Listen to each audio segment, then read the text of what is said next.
Hello, homeschoolers. Welcome to the Land of Cat Yak. My name is Laurel. Let's talk about summer school curriculum. So this is going to be covering my oldest son's summer curriculum. He is coming between 7th and 8th grade. I consider us to have already started our summer semester.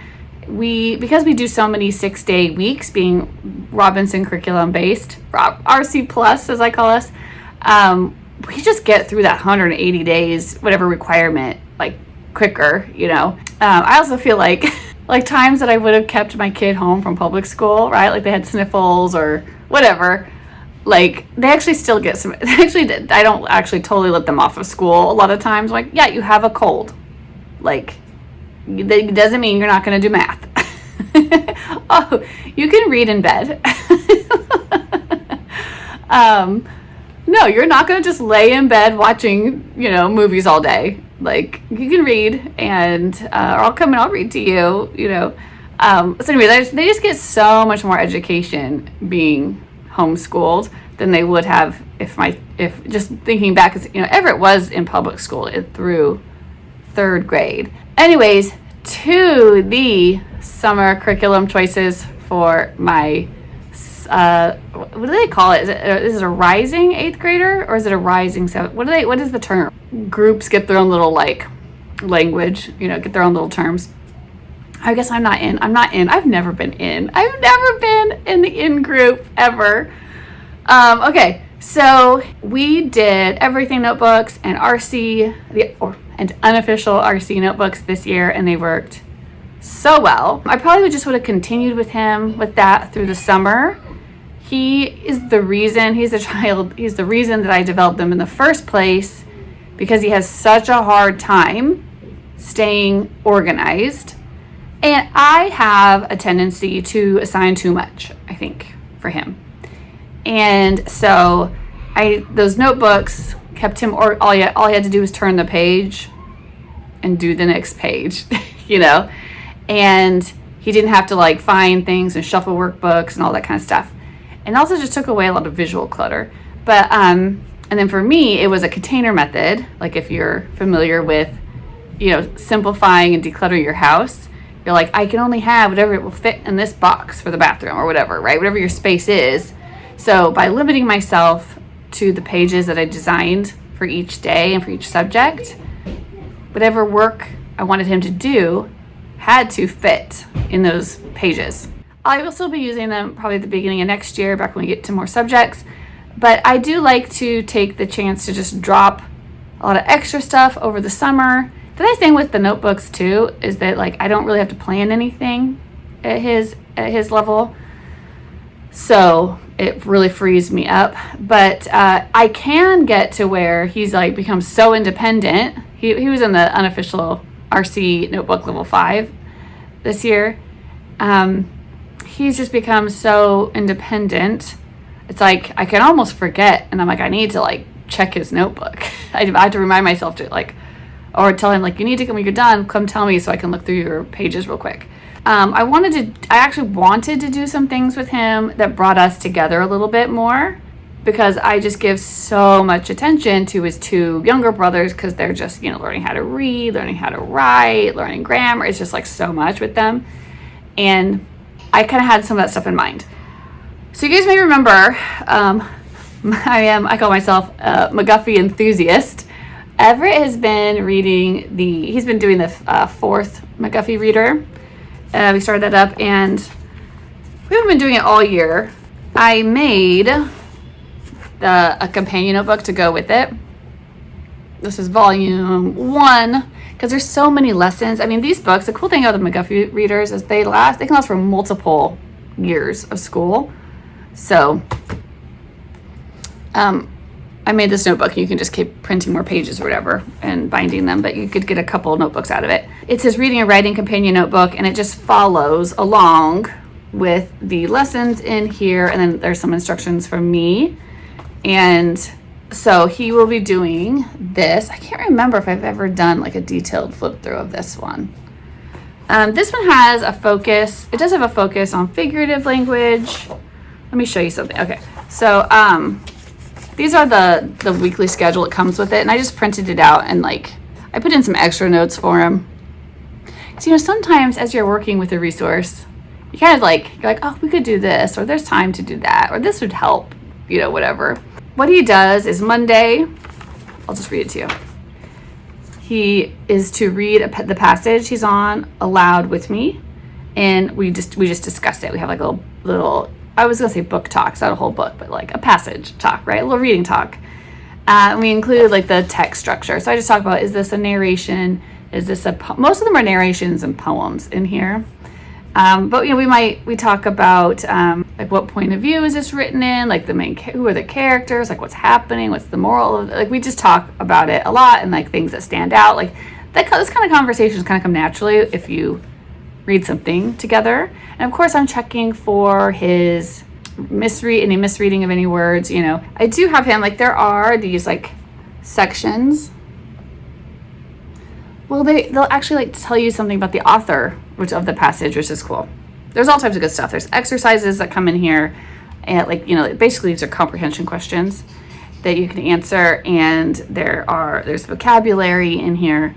So the notebook is like, what do we want to do with that stuff, right? Putting it down on paper for them for the week. So we're working about one passage a week. So read aloud to teacher, discuss it, including the text structure, and then copy the defined words and their definitions. Right, so if he starts a new one, right there, this is the lesson for the brown thrush. He's gonna copy the vocabulary words. Every once in a while, there's one that doesn't have vocabulary words. And then I have him, so copy the defined words and their definitions. They give like very nice, simple definitions in the book. I have him note the part of speech. So he has to stop and think about that. He needs to highlight any base words or suffixes and prefixes, note any spelling patterns. I want him to if he notices, because he's studied spelling. He's to the point where I don't have him in a formal spelling program anymore. We're not doing spelling as its own subject, but I'm wanting him to apply it for a while still to his vocabulary words. I just want to make sure that he's still recognizing them. And if he doesn't kind of see it, if I notice something, I can just point it out to him when I check his work. So I want him to highlight any base words or affixes. He has done his Beyond Blend Phonics, and he's just made his own flashcards as he went for this. So I'm having him keep this around as a reference. I was like, put your flashcards in alphabetical order, so if you see something, you can quickly find it in your stack if it's in alphabetical order. But I want him to note the literal meaning of the word, if he can figure out the literal meaning by looking at the word parts by the morphology, and have me check it. I don't like curriculums really that they're just match, match it to the meaning. I think that's fine if you want to do kind of I just prefer them to have to do the work of looking things up themselves, processing it, putting it on paper themselves. It has to be doable, but I like to make them work for it, because I really truly believe that what you work for is what you hold on to. I'll give you another example when it comes to his reading when we get there, about working for it. Okay, Tuesday, read the passage again and do the reading exercise response writing. My dog's scratching. So there's just a page for the exercises. So I was going to show you, look, here's one that has the definitions section, right? And then the reading exercises, here's one. You see the definitions and the exercises at the end. I just saw another thing that was neat. This one has notes on it attached. That's something that we probably on the first day when I have him read it to me and we do our talk, we would read through those notes together and discuss stuff. Then he's supposed to check for handwriting, grammar, and spelling, as well as the strength of his response. He needs to look back and read his own writing and be critical of it. You have to start teaching kids to look at things like they're another person. I feel like I'm always doing this with myself. I get dressed in the morning, I'm about to go to the grocery store or something, and then I stop and I look at myself in the mirror. I'll be like, what would if I was looking at a stranger, what would my impression of them be? Sometimes I don't care, to be honest. That's my big struggle, is making myself care what people think or whatever. But there is some benefit to be gained from putting out a positive signal to the world from yourself. So I do recognize that too, but I have to like struggle with making myself care. But you have to teach your kids to do the same thing. Like, look at that writing like you didn't write it. What would you think? Would you think that person understood the passage? Is their response strong enough that it shows that they really understood the passage? Just challenge them to like train their mind to be able to take themselves out of the box, and look at the box. Okay, so have a teacher check, read the passage again on Wednesday, read the passage again, then either write an original sentences using the defined words, the vocabulary, write their sentences from the passage by dictation, or copy them, right? So it kind of just depends on what you want to have your kid do. When I'm really busy, I'm like, just copy them or write your own. I don't care. But this summer, since I'm wanting to be a little more involved with him and I'm wanting to touch base with him every day during this time, I'll probably be doing a combination of the three. Okay, reading Thursday, write an original composition using the reading passage as a model or inspiration. This could be format or subject matter. So like I said, what I've mostly seen are narrations or poems. So he can either write something just in that format about anything he wants, or he can take whatever the subject matter is, either like the person it's about, or the moral of the story, or some event, like whatever inspires him from the passage, he can use that as a jumping off point to write something. And it doesn't have to be the exact same style of writing either. As long as he's just writing, I just wanted to draw inspiration either by format or some kind of subject matter. A lot of times he's like, some things he's been interested in, let's say like the setting is London, and he's always been interested in London, and I think because of his interest in World War II and things, so he is like wondered, about, in a lot of, in a lot of the books he reads maybe are set in England. So there's been times where just like the setting is interesting to him. So he might get the encyclopedia out or do a little bit of quick research about something in particular about the setting that he's interested in. And he may write like an expository couple paragraphs, right? Like a 3-paragraph kind of just giving information that he's learned too. Like, I'm fine with that too. So I'm pretty flexible about what he writes, as long I want him to have enough there to inspire him without him having to like exhaust himself coming up with all the ideas all the time every day, or every week, but still give him the freedom to write about something that does capture his interest. Okay, anyway, so then he's going to get feedback and corrections from me. So I'm going to give him, I'll just read through it. A lot of it comes down to just grammar, right? I'm like, oh, there's some grammar issues here, there, some spelling issues here, there. And maybe just like organizing, like, this should maybe be in a separate paragraph. Or, I try to give him some like helpful feedback about like, why don't you look up transition words? You need a better here. And this does harken back to, we did paragraph writing in, I want to say it was 5th grade. And so we still have that resource, like how to write fabulous sentences and paragraphs or something like that. We actually grab that and still refer to it like a reference book. It was a workbook, but we still refer to it for like, oh yeah, do you remember about transition words, or like topic sentences and conclusion sentences? Those are like 3 areas that like, I just know currently we're still trying to work on getting them more solid. So he gets some feedback from me, and then on Friday, he can edit and revise his composition based on the feedback and editing marks he gets from me. And if he wants to type it up, he actually does enjoy typing up his compositions, especially if it's one that he's like proud of. And he's so funny. He likes to pick like fun fonts, and he'll put things in different colors, and he'll insert little like icons and like pictures and stuff. And so I am supportive of that as long as like it's still formatted correctly and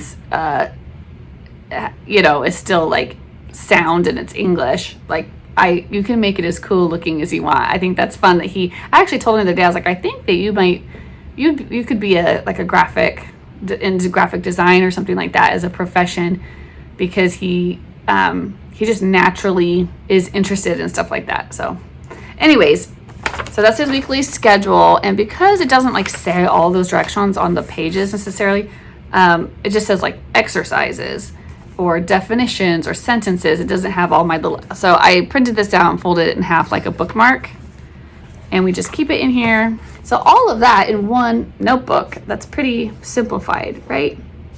He's got one notebook, one reader, and he's got this here for those vocabulary words as kind of like a reference book to break down the parts of the words if he sees them in there. I'll link all these resources for you. We had him go through this like all year. He's been going through this book. So now he's not just working in the book. Now he's like applying what he knows to these reading words from the McGuffey readers. Okay, the other thing I think I'm going to do, because I am being more hands-on with that writing this year, or this summer, I think I'm going to, he's going to stick to doing his math on IXL until he's past all those little, I think I told you about, like I had him take the diagnostic testing, and then it comes up with a bunch of sets of skills that he needs to practice. And so he practices them until he passes. And so I'm just gonna have him keep doing that on his own, because he cannot move forward. And there's no way to like cheat. So I'm gonna let him just keep doing that on his own. He sets a timer for an hour and he works for like a whole hour on it. But whenever he gets with IXL, he'll switch over into this one. And then I did print out this. I did make math workbooks for people that are using my companion notebooks for their language. Let's say you're using the companion notebooks and your McGuffey readers for your language arts. I made both just plain math workbooks that I have like large grid and small grid versions, right? I also made one that was math and science. So for the large grid, I guess I should probably do it for the small grid too, but just so that people can just have like language arts, math, or math and science, and keep their work in 2 notebooks. But so right now he won't even need any notebooks at all, because he does everything on the computer, and there's like you can like write in there. So I asked him, like, do you want some like paper to write in? He's like, no, I just do it in here. I'm like, okay. So then what is he reading over the summer? He needs to be the McGuffey readers, those are very short passages to read. So we want some longer reading time. Let's say that's 2 hours of time right there, like an hour in math and like an hour in, the McGuffey stuff maybe. He's still reading Our Island Story. I asked him, like, do you want to switch back over to the RC reading list, or do you want to continue reading Our Island Story? And he said he wanted to keep reading this. So I was like, okay, that's what you want to do. So he's reading Our Island Story. It's very readable. It's not your typical history text book. And what he's doing with that, because what I found was, so I did an experiment the other day. Okay, so when he was reading it while he's working in his unofficial RC notebook, I had pages in here for him to do notebooking pages on his reading, right? He'd read like 2 chapters or 1 chapter and a day and do this kind of stuff. But so when I didn't have him working in one of these anymore, I just was like, well, just go ahead and just read the chapters, right? But I was finding that when I asked him afterwards, tell me what you read about today, even if you read only like 2 chapters, right? And they're usually the chapters really encapsulate like one little story of from history. He was having a very hard time recalling any details, because he hadn't had to read it, process it, and then put it back down on paper, right? With like a summary and visuals and things. And oftentimes, he was going to the encyclopedia. Like, I like him to cross-reference stuff or like looking up something online for it. And I was like, he's not keeping it by just reading it. So I'm sure he kept something, but I just saw a dramatic decrease in what he could retell me afterward. So I was like, I don't want to make another notebook or something. I don't want him juggling too much stuff. I'm like trying not to get away from that stuff. So what I did just give him was like a file, and I made these like report organizers, like for oral reports. I'll show you. There's 3, and I'll link these for you. Put them in the shop. So there's one that's for biography reports, like so if you wanted to focus in on a specific person. Historical place report, if it was more about a place and the history of a place. And there are the historical events. So this could be battles, marriages, plagues, religious stuff, like just any, like if they're really just reporting on a specific event. So he just like grabs one that he thinks is appropriate for that chapter, and then he turns them into me afterward. And he doesn't have to take a super long time on them, And then I just like take a look at it, check it. I just give it a star if I'm like, good enough. Sometimes I ask questions about it, or I let him give us an oral report, which is really how I set these up to be used to their greatest advantage. If they know they're gonna have to like give an oral report on it in front of their siblings, or sometimes I'm like, yeah, let's do an oral report for Dad when Dad gets home. Dad would like to see what you're learning in school. And so I printed them 2-sided. These come with there's the part they fill out, and then I print the oral report, like a grading system on the back. But we just went through it the first day. Like, this is because we're also practicing good presentation skills.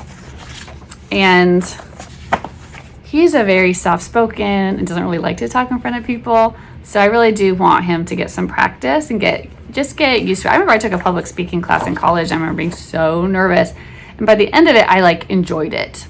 It became enjoyable.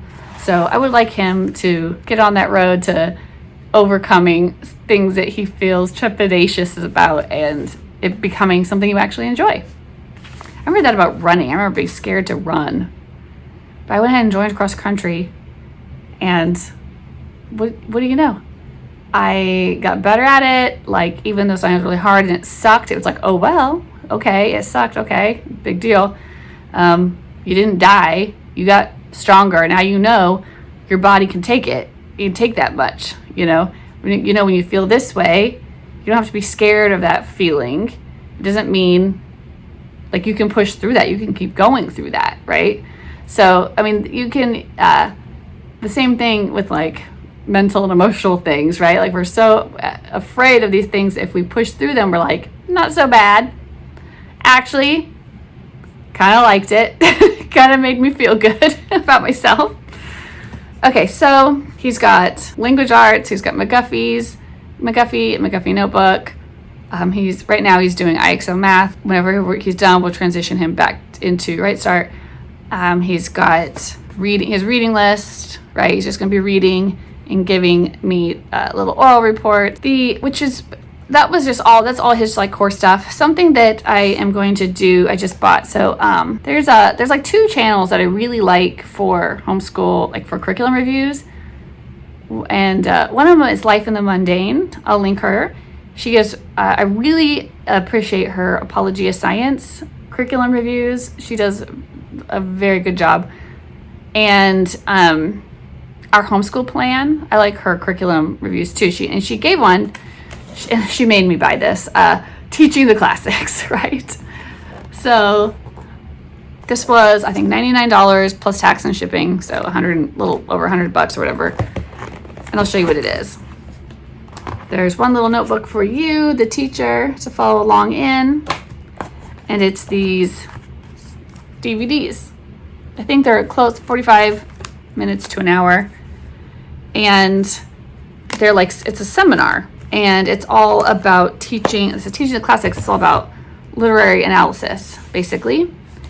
And I was like, this is perfect for us people, us like, you know, I'm thinking of us Robinson curriculum, like bookless people, because it's all classics, and it's gonna walk me through talking to the kids about all these different components, like a more detail than I would. So this is something that'll be beneficial to all the kids. But so I think this summer I'm going to actually just have the kids like watch these with me, so they're going to get the training with me, and then we can apply it together as we're reading our classics, like all through our entire education.